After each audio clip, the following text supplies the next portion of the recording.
Olá! Então, eu resolvi fazer um vídeo assim, logo depois de assistir o filme, pra eu não esquecer o que eu vou falar. Essa semana eu comecei a ler um livro chamado Rápido, Barato, Sob Controle, que é sobre algumas das produções mais baratas feitas enfim, no cinema hollywoodiano. Muitos deles feitos por diretores que eventualmente se tornaram muito conhecidos, como Ron Howard, Francis Ford Coppola, Kevin Smith, enfim.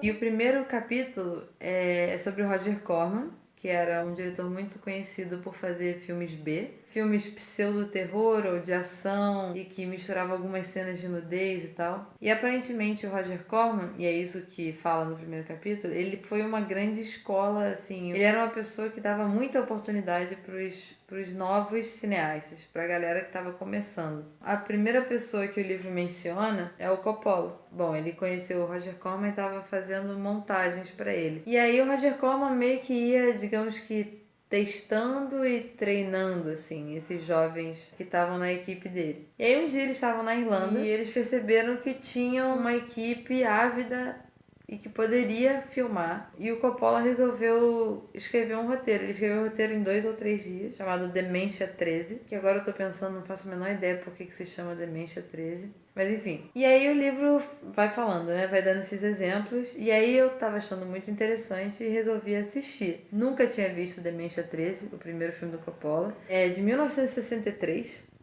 preto e branco. Cara, muito maneiro o filme. É bem legal. Ele começa já com uma cena muito bem filmada, muito bem iluminada, e você pensa, caramba, esse garoto aí tem futuro. Mas o que eu quero dizer é que só nessa primeira cena, em que é meio que um plano contra plano, em cima de um barco, no escuro à noite, você já percebe a sensibilidade do diretor e a criatividade para mostrar a cena, sabe? Para construir a cena. E ele tem todo um trabalho de som nessa primeira cena. É um casal que tá no barco, né? Eles são casados. E a mulher tá reclamando sobre o testamento da sogra, dizendo que a mãe dele, né, a mãe do marido dela, tá tipo passando a perna, tá dando dinheiro para instituições de causas, enfim, e que ele mereceria ganhar mais. E nisso você tá ouvindo uma música que tá vindo de um radinho, e é uma música onipresente, assim, quase incômoda, sabe? Que atrapalha um pouco você a entender o que tá acontecendo no áudio. E eventualmente ele fala pra ela do tipo, acho melhor você ter cuidado com o que você tá falando, porque se você tá interessado no dinheiro da minha família, você tem que estar comigo. Meio ameaçando ela, assim. E de repente ele começa a ter um ataque cardíaco. E ela tenta ajudar ele, tenta ajudar achando os remédios do bolso, porque aparentemente ele tinha o coração fraco. Só que não consegue e ele morre. Isso são os primeiros 5 minutos do filme. Em termos de roteiro, o filme é muito louco, porque a sensação que dá é que ele é dividido em blocos, sabe? Como se fosse assim: existe uma primeira parte em que os personagens são mostrados de uma determinada maneira e eles têm uma determinada atuação e um papel. Eventualmente tem um segundo bloco, eventualmente tem um terceiro bloco, e parece que a história muda completamente. E tem algumas coisas que acontecem que são muito maneiras, assim, que eu particularmente achei bastante criativas, mas outras que são que são só um reflexo de um roteiro escrito em 3 dias. Mas independente dessas, digamos, falhas, esses buracos, assim, no roteiro, cinematograficamente você vê muito a influência do Hitchcock. Não só pela construção dos planos, como também pela temática geral do filme. E a música também é muito boa.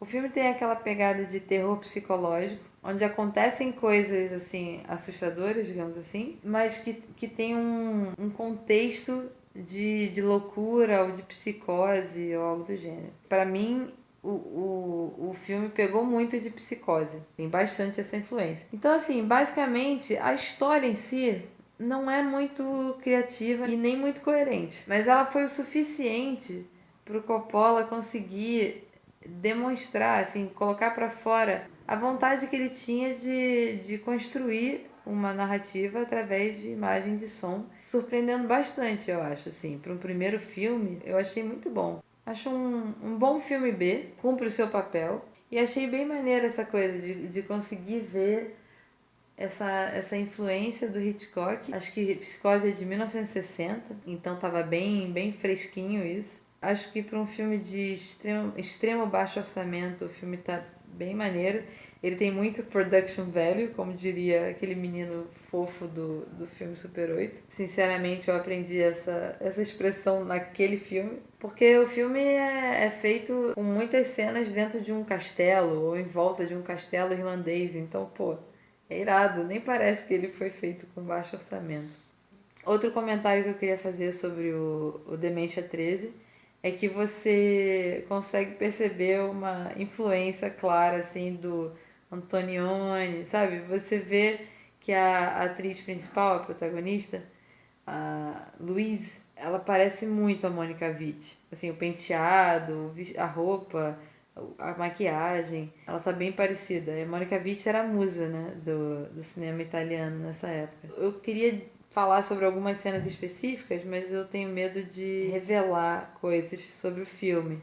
Eu só acho assim, tem alguns momentos em que você vê claramente uma certa inexperiência, sobretudo em termos de continuidade entre as cenas e também em termos de montagem. Tem umas horas que eles querem fazer um jump scare, fazer um corte rápido para te assustar com alguma coisa que surge do nada. E é um timing não muito bom. E eu tô, assim, até interessada em tentar analisar por que não é um timing bom. Porque é uma coisa instintiva. Eu sei que não funciona direito. E eu fiquei pensando, pô, tem alguma questão do timing que eu não sei exatamente o que é, mas que eu tô afim de estudar, analisar nesses dias aí. Além disso, ele usa recursos bem comuns na época, do tipo assim, uma lembrança meio nevoada, e aí a tela faz assim, sabe? A imagem faz e aí um barulhinho meio de água, como se a memória tivesse vindo à tona e tal. E gosto também de um clima de bizarrice, assim, de estranheza. Todos os personagens são ligeiramente estranhos. Mas acho o filme divertido, acho criativo. Acho que as falhas são super compreensíveis. Acho maneiro também ver essas falhas no primeiro longa de um diretor tão bom quanto o Coppola, sabe? Que eventualmente foi fazer super produções bizarras. E acho que eu nunca adivinharia que esse filme era do Coppola. Não consigo perceber a personalidade dele especificamente, porque acho que depois disso o mais próximo que ele fez foi muito depois, assim, né? Com Twix, que também foi uma produção de baixo orçamento. Tem umas liberdades, assim, umas liberdades criativas que eu achei bem maneiro. Tem uma personagem que já morreu no filme, já faz um tempo, da família lá, da galera que mora nessa mansão, nesse castelo. E em determinados momentos ela vai aparecer. E às vezes ela é uma boneca e às vezes ela é uma menina. E eu acho isso muito maneiro. Do tipo assim, quando ela aparece como uma menina, é porque é para dar o tom de realismo que aquela presença tem, mesmo que você saiba que não tem como ser realmente a menina, porque ela já, enfim, morreu há muitos anos e não teria como o corpo estar ali, sabe? Mas é maneiro porque mantém essa dúvida, digamos assim. Será que é por alguma magia qualquer ou por algum elemento sobrenatural o corpo da garota ainda está intacto? E aí de repente você vê que é uma boneca. Aí você pensa, não, peraí, é uma boneca. E eles ficam assim, intercambiando essas duas formas de apresentar esse corpo, digamos assim. E, enfim, é isso. Eu achei bem legal o filme, eu recomendo. Dementia 13, tá no YouTube, assisti o filme inteiro no YouTube. E agora eu acho que eu vou assistir o filme do Ron Howard, o Grand Theft Auto, que foi o primeiro filme também que ele dirigiu, também com a ajuda e produção do Roger Corman, apoio moral e a crença, assim, na capacidade dele. Tô curiosa. Beijo.